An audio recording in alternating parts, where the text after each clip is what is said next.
Assalamualaikum warahmatullahi wabarakatuh. Telah sampai kepada saya sebuah video pendek di mana seseorang mendakwa bahawa mandi pada setiap malam di bulan Ramadan adalah sunnah Rasulullah sallallahu alaihi wasallam. Ayuh kita tonton video tersebut, kemudian saya berikan ulasan dan react. Apakah antara amalan-amalan sunnah baginda Rasulullah sallallahu alaihi wasallam yang mungkin kita boleh praktik sepanjang Ramadan yang kemungkinan tidak banyak pihak yang melakukan? Ini adalah salah satu sunnah, iaitu kita melakukan mandi selepas kita buka puasa. Selepas maghrib itu kita lakukan mandi pada malam hari di dalam bulan Ramadan, yang mana merupakan sunnah Rasulullah sallallahu alaihi wasallam yang jarang dilakukan oleh umat Islam. Perkara ini ditekankan oleh sebahagian daripada guru-guru kami atau guru-guru saya, khususnya apabila saya belajar di Hadramaut, contohnya Al-Habib Salim Al-Syati dan juga Al-Habib Ali Al-Mashhur, menekankan tentang sunnah mandi pada bulan Ramadan pada malam hari. Maka sama-samalah kita dalam bulan Ramadan ini kita melakukan satu amalan sunnah yang banyak dilupakan oleh umat pada zaman ini, insya-Allah.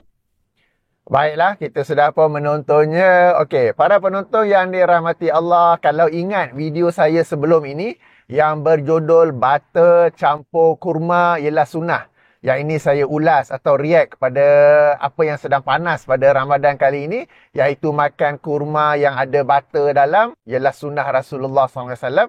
Saya telah menjelaskan dua kriteria untuk kita semak dan bincangkan apabila sesuatu perkara, sesuatu perbuatan itu didakwa sebagai sunnah Rasulullah sallallahu alaihi wasallam. Pertama ialah apakah rujukan bagi membuktikan bahawa itu adalah sunnah, dan kedua, apabila sudah ada rujukannya, ia duduk dalam sunnah yang kategori macam mana. Okey, tak apa. Kita ulang kaji sedikit ya. Jadi yang pertama, apakah rujukan? Bererti apabila kita mendapat satu video, apabila ada orang mendakwa sesuatu perkara, sesuatu perbuatan, sesuatu zikir, sesuatu doa, sesuatu apa-apa pun lah adalah sunnah Rasulullah sallallahu alaihi wasallam, maka apakah rujukannya? Ya, ini apakah kitab hadisnya? Sunnah Abu Daud ke? Sahih Muslim ke? Sunnah An-Nasa'i ke? Apakah rujukan kitab hadis? Dan apakah darjat hadis tersebut? Sahih ke? Hasan ke? Kalau dhaif ke? Apakah ia dhaif ringan? Apakah ia dhaif berat? Atau boleh jadi maudhu' ke apa kan? Dan kalau yang menyampaikannya tu bukan seorang ahli hadis, maka siapakah ahli hadis yang menilai hadis tersebut sebagai sahih ke, hasan ke, dhaif ya? Dan para penonton yang dirahmati Allah, satu perkara yang sangat penting, sangat-sangat penting, dengar baik-baik, tanggungjawab mengemukakan rujukan adalah pada orang yang menyampaikan dakwaan. Yang menyampaikan dakwaan bahawa perkara itu, ibadah itu, perbuatan itu ialah sunnah Rasulullah sallallahu alaihi wasallam. Bukan anda sebagai yang menerima, tetapi yang menyampaikannya itu. The burden of proof is on the person who makes so and so claim. It is not onto you. Maka jika orang yang membuat dakwaan itu tidak mengemukakan bukti, abaikan sahaja. Jangan pay attention. Sebab antara soalan yang paling kerap saya dapat melalui WhatsApp bila orang tanya saya soalan ialah, Kapten, hadis ni sahih ke? Kapten, hadis ni apa darjatnya? Padahal perkara itu sepatutnya disampaikan oleh orang yang membuat video tersebut. Tak payah kita yang susah-susah nak kena cari. Kalau orang tu sendiri, dia tidak ada disiplin dalam menyampaikan sesuatu yang didakwanya sebagai sunnah, maka abaikan sahaja. Tak payah. Sebab sekarang ni, orang yang nak menyampaikan sesuatu, lalu dengan semudah-mudahnya mendakwa itu adalah sunnah. Mereka buat suka hati mereka saja. Kemudian kita pula yang nak kena susah payah menyemak itu hadis ke bukan. Apa rujukannya? Apa darjatnya kan? Why bother? Sepatutnya mereka yang bertanggungjawab. Saya bagi contoh. Hari ni, pagi ni saya buat video 17 Ramadan. Cuti nuzul Quran ni. Katakanlah saya sampaikan satu hadis. Sesiapa yang membaca surah Al-Mulk pada hari nuzul Quran, maka dia mendapat pahala seperti membaca seluruh Al-Quran. Okey? Baik. Tapi saya tak sampaikan apa-apa rujukan. Maka abaikan saja. Tak payah pula nak pergi cari, itu hadis apa tu? Itu hadis sahih ke tu? Hadis apa kan? No, sebab tanggungjawab untuk menyampaikan hadis ini riwayat siapa dan darjatnya apa ialah pada orang yang menyampaikannya. Para penonton yang dirahmati Allah, jangan anda diperbodohkan oleh orang yang sampai sehingga anda pula yang tertanya-tanya. Kemudian anda pula tanya ustaz tu, tanya ustaz ni apa darjat, apa darjat. Padahal abaikan sahaja. Okey, abaikan sahaja. Yang ini penting. Okey, sebab banyak orang menjadi suka, menjadi gusar, menjadi resah, tertanya-tanya apakah darjat hadis. Apakah darjat hadis. Tak payah. Sebab tanggungjawab membuktikan bahawa itu adalah kitab hadis dan apakah darjatnya ialah pada orang yang menyampaikannya. Bukan pada kita yang mendengarnya. Okey, kalau tak ada darjat, tak ada ni, abaikan saja. Kalau ia tersebar di WhatsApp group, taman perumahan anda ke, WhatsApp group kawan-kawan sekerja ke, WhatsApp Telegram group, kawan-kawan sekolah dulu ke, anda sendiri tulis di situ. Tanya rujukan, tanya darjat. Kalau tak ada, abaikan. Okey, tulis kat situ. Alright, jadi yang ini saya nak kena stres banyak kali sebab saya hairan kenapa sebagai orang begitu bersusah payah. Begitu bersusah payah memikirkan darjat hadis, tanya saya, tanya apa semua. Padahal abaikan saja, tak payah pay attention ya. Okey. Ini saya tekankan lebih sikit lah sebab soalan ni sangat kerap saya dapat. Entah siapa-siapa WhatsApp, tanya darjat hadis, itu yang mereka tanya. Alright, okey. Jadi macam yang kita tonton video tadi, tiada darjat hadis yang diberikan kan. Maka tak apa, abaikan saja, bukan tanggungjawab kita untuk menyemaknya. Bahkan kalau kita dengar pun pelik. Sebab yang menyampaikan tu, saya tak tahulah dia ustaz ke apa ke. Dia bukannya sampaikan hadis, dia dakwa itu ialah sunnah Rasulullah sallallahu alaihi wasallam dan ditekankan oleh guru dia. Dia sebut ada nama kan. Halo, guru anda bukan dalil agama. Guru anda bukannya kitab hadis. Okey, semata-mata menyebut dia ditekankan oleh guru saya, guru kami, guru saya disebutkan nama. Tak, itu bukan dalil, itu bukan rujukan ya. Jadi kita dapat lihat kepincangan manhaj agama orang yang menyampaikan itu, bahawa dia menyangkakan dengan mendakwa itu adalah sunnah Rasulullah. Kemudian dakwaan itu dibuktikan pula bahawa guru dia yang tekankan seolah-olah itulah dalil agama. Padahal guru bukanlah dalil agama. Guru sepatutnya menyampaikan sekali dengan rujukannya dalam Sunan Abu Daud, dalam Sunan Ibnu Majah, dalam Musnad Ahmad. Terdapat sebuah hadis sekian-sekian dengan darjat sekian-sekian bahawa dianjurkan mandi pada setiap malam Ramadan. Katakanlah kalau ada hadis tu kan. Jadi so itu yang pertama. Yang kedua, katakanlah ada hadisnya. Katakanlah ada hadis untuk sunnah mandi pada setiap malam Ramadan. Maka kita masuk ke perkara kedua yang kita kena semak. Apakah itu sunnah tashri'iyah, sunnah ghairu tashri'iyah atau sunnah khususiyah. Tashri'iyah, sunnah yang memang dimasukkan sebahagian daripada syariat Islam. Sunnah ghairu tashri'iyah, maka itu adalah perbuatan Rasulullah SAW sebagai seorang manusia yang hidup di lokasi itu, pada zaman itu, pada peradaban itu. Ataupun sunnah khususiyah, ia hanya khusus kepada Rasulullah SAW, bukan untuk kita, umat Muhammad, untuk mengikutinya. Ya. Saya bagi contoh, andai kata ada hadisnya, mungkin itu ialah sunnah ghairu tashri'iyah. Sebab mungkin di sana puasa siang hari panas, nak mandi air pun panas. So mungkin mandi pada malam hari, cuaca pun dah sederhana, suhu air pun dah sederhana, maka lebih sesuai mandi. Maka itu adalah sunnah ghairu tashri'iyah, bukannya sunnah tashri'iyah. Atau mungkin ialah sebab pada siang Ramadan kita tidak boleh jima' antara suami dan isteri. Maka jima' kalau nak tu dibuat pada malam Ramadan. Kemudah jima' mestilah nak kena mandi kan, mandi wajib. So itu ialah sunnah tashri'iyah, sebab mandi wajib ialah sunnah tashri'iyah. Namun mandi itu bukanlah kerana malam Ramadan, mandi itu adalah kerana jima' suami dan isteri. Okey, ini sebagai contohlah. Okey. Saya cuba membuat pencarian tentang anjuran mandi pada setiap malam Ramadan dan saya menemuinya dalam sebahagian kitab mazhab Asy-Syafi'i. Sebahagian kitab mazhab Asy-Syafi'i ya. Antaranya Al-Mughni Al-Muhtaj oleh Al-Khatib Al-Syirbini yang wafat tahun 977 Hijrah ya. Kalau edisi Maktabah Syamilah rujuk jilid 1 muka surat 559. Jilid 1 muka surat 559 Kalau edisi cetakan yang lain, tengok dalam bab mandi, tentang mandi-mandi yang dianjurkan ataupun yang disebut sebagai al-masnunah, mandi yang dianjurkan. Antaranya memang ada dalil seperti dianjurkan mandi pada setiap hari Jumaat. Yang tu ada dalil.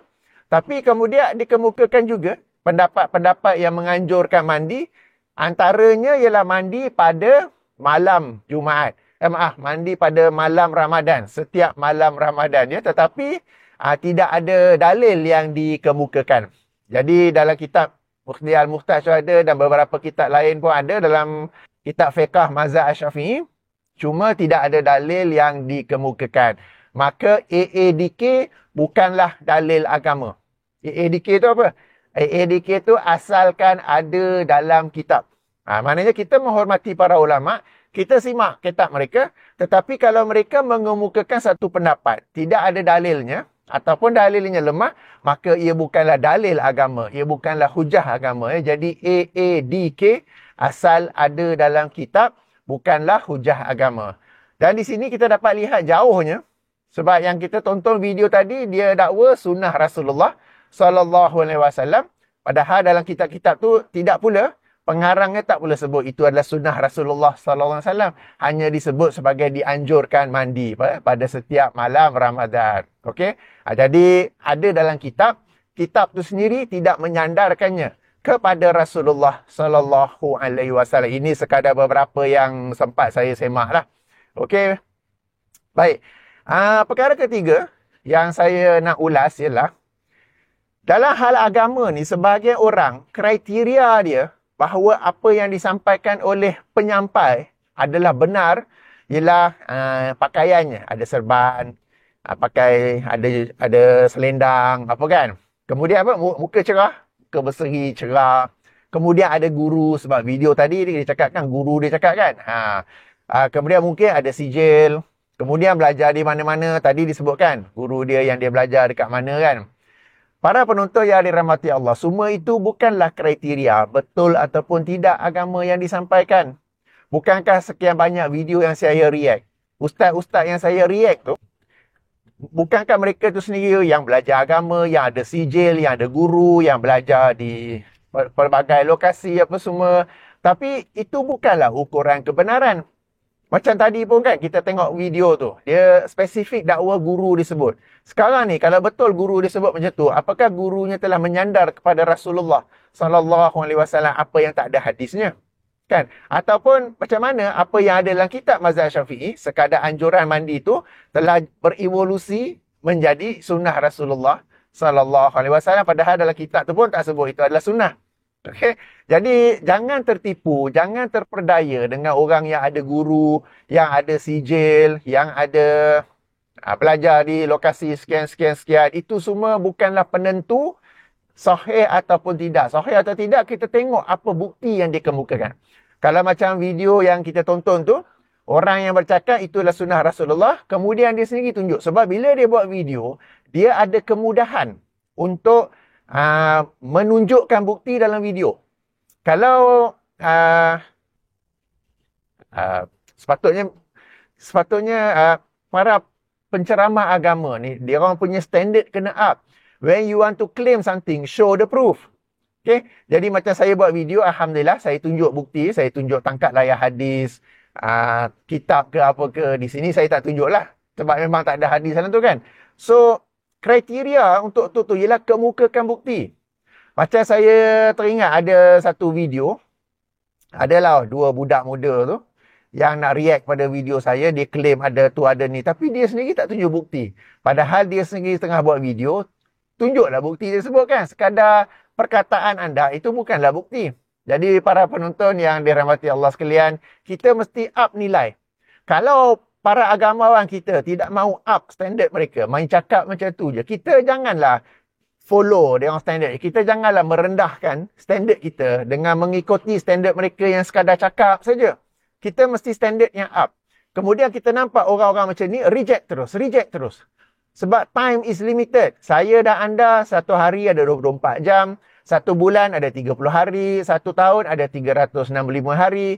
Our time is limited. Kita ada urusan lain nak kena buat, ada urusan kerja. Jadi jangan bazir masa dengan orang-orang agama yang bila cakap rujukan tak ada, dalil tak ada, main claim, suka-suka hati saja.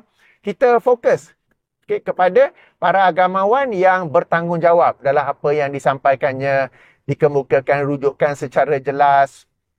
Yang itu tu yang kita fokuskan je. So don't waste time on people like this. Don't lower your standard to their standard. You put a higher standard. Dan dalam bidang bisnes orang sebut supply dan demand kan. Jadi kalau kita ni selalu demand dalil, demand rujukan, demand fakta, para agamawan pun lambat laun mereka pun akan naikkan juga. Sekarang ni yang menjadi masalah, apabila supply and demand tu tak ada. Demand tu suka nak dengar cerita agama je. Demand tu suka orang cakap-cakap macam tu saja. Maka sebab itulah para agamawan, mereka pun bersuka rela boleh sampaikan apa saja yang mereka nak sampaikan sebab mereka tahu tak ada orang yang nak minta dalil, tak ada orang yang nak minta rujukan. Jadi bila dengar kuliah di masjid, kuliah di surau, terus angkat tangan tanya. Tanya dengan cara yang baik, dengan beradab. Tapi pastikan, Ustaz, nanti bulan depan datang saya nak tahu dalilnya. Dan pada pandangan saya, setiap ustaz, setiap ustazah, mereka patut ada page media sosial mereka sendiri, Facebook ke apa ke, yang apabila ditanya sesuatu soalan yang mereka tak dapat jawab pada hari itu, sebab mereka pun manusia, mungkin tak teringat dalil, tak teringat nombor hadis apa, yang mana mereka sendiri akan jawab, okey, nanti lagi 2-3 hari saya akan up di Facebook saya soalan yang anda tanya ni. Kan kita, kalau tidak ada agamawan macam tu kan sangat bagus. Maknanya agamawan itu, ustaz, ustazah, memberi ceramah di masjid, di surau.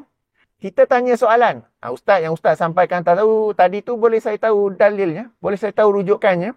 Dia pun, sekarang ni saya tak teringat. Nanti saya balik rumah, saya buat saya makan. Lagi 2-3 hari saya up di Facebook saya. Okey, jadi tuan boleh rujuk dalilnya kat situ.